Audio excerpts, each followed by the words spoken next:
আসসালামু আলাইকুম lovely audience, আশা করি আপনারা ভালো আছেন।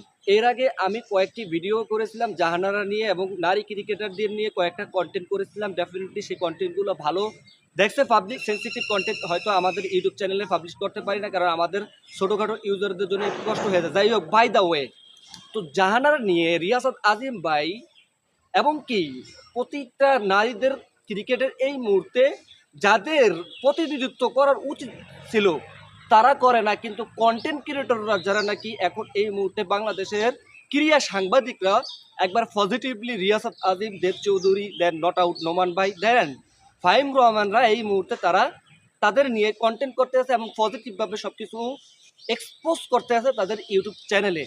সেইখানটায় আমাদের বিসিবি আমিনুল ইসলাম বুলবুল ভাই এত মিথ্যাচার বলতে পারে, আসলে সেটা আমাদের ধারণার বাইরে। দেখেন, আমরা আমিনুল ইসলাম বুলবুল ভাইকে আমরা যতটুকু মনে করছিলাম, এক্সপেকটেশন করেছিলাম তিনি নাকি ভালো করবেন বাংলাদেশ ক্রিকেট বোর্ডে অন্তত পক্ষে, সেই জায়গায় আমরা সেই উল্টাটাই আমরা দেখি। দেখেন, এই যে জাহানারা গত প্রায় 2 সপ্তাহ আগে যে একটা রিয়াসাত আজিম ভাই লাগে যে একটা আর কি লাইভ ভিডিও করেছে, সেখানটায় তারা কিন্তু হ্যারাসমেন্টের শিকার হয়েছে। মঞ্জুরুল ইসলাম মঞ্জু তাদের সাথে হ্যারাসমেন্ট করেছে এবং কি অনেক অনেক ক্রিকেটারও হ্যারাসমেন্ট হয়েছে সেখানটায়।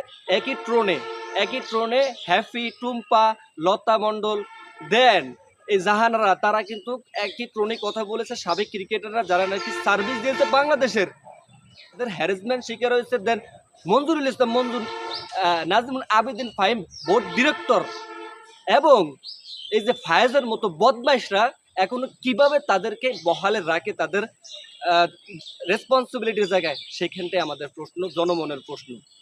দেখেন ভাই, এই যে গত বিসিবি বলল যে 3 সদস্য থেকে 5 সদস্য আর কি তদন্ত কমিটি গঠন করেছে এবং তদন্ত কমিটি গঠন করার পরে যে চিঠিতে লেখা আছে, সেই চিঠিতে বলে কিছুই বলে লেখা নেই। সেইখানটায় সুন্দরভাবে লেখা আছে যে এই যে নাজমুল আবেদিন ফাহিম, এই বদমাইশ, যিনি নাকি নারীদের নিয়ে শারীরিক আর কি রিলেশনশিপে তিনি মেন্টালিটি এবং ফিজিক্যালি তাদেরকে লিপ্ত থাকতেন, সেই নাজমুল আবেদিন ফাহিম, এবং শারীরিক হয়রানি টাইপের এই ধরনের এগুলো লেখা ছিল। সেখানটায় বলে এগুলা বলে কিছুই নাই বলে। এখানটায় ডিবিসি চ্যানেলে, কার্টিসি ডিবিসি চ্যানেলে আমিনুল ইসলাম বুলবুল ভাই এই কথা তিনি মিথ্যাচার করলেন। তো সেইখানটা আমাদের রিয়াসাত আজিম ভাই সব কিছু এক্সপোজ করেছেন। তো ভাই, এই যদি ক্রিকেট বোর্ডের এই আস্থা হয়, আস্থা রাখবো কিভাবে? দেখেন, মাশরাফি বিন মুর্তজা, দেখেন তামিম ইকবাল, তারা একবার পরিপূর্ণভাবে বলছেন যে এই বিসিবির অধীনে কোনোদিন এরকম সুষ্ঠু তদন্ত হবে না, এটা সম্পূর্ণ একটা ফাওয়া অবস্থা হবে। আসলে সেটা হয়েছে। দেখেন, এটা রাষ্ট্রীয়ভাবে হওয়া উচিত ছিল। এখানটা শুধু সীমাবদ্ধ না বিসিবিতে, এই যে হ্যারাসমেন্ট, নারীদের সাথে হ্যারাসমেন্ট, এটা রাষ্ট্রীয়ভাবে গেছে। সেখানটা আমাদের বিসিবি এই মিথ্যাচার করেছে।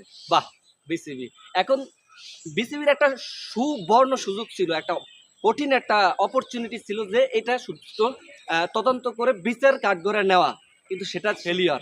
এখন অভিভাবকদের একটা আস্থা আছে, সেই আস্থাটা হারিয়ে গেছে। বাংলাদেশ ক্রিকেট যদি এই প্রেজেন্টে যদি এরকম হয়, বর্তমান যদি এরকম হয়, তাহলে ভবিষ্যৎ তো আরো অন্ধকার আচ্ছন্ন। অবশ্যই রিয়াসাত আজিমকে ধন্যবাদ জানাবো। আপনি শুধুমাত্র কন্টেন্ট করে থাকেন আর আমরা দেখবো এবং আমরাও আপনাদের সাথে আছি। That's all.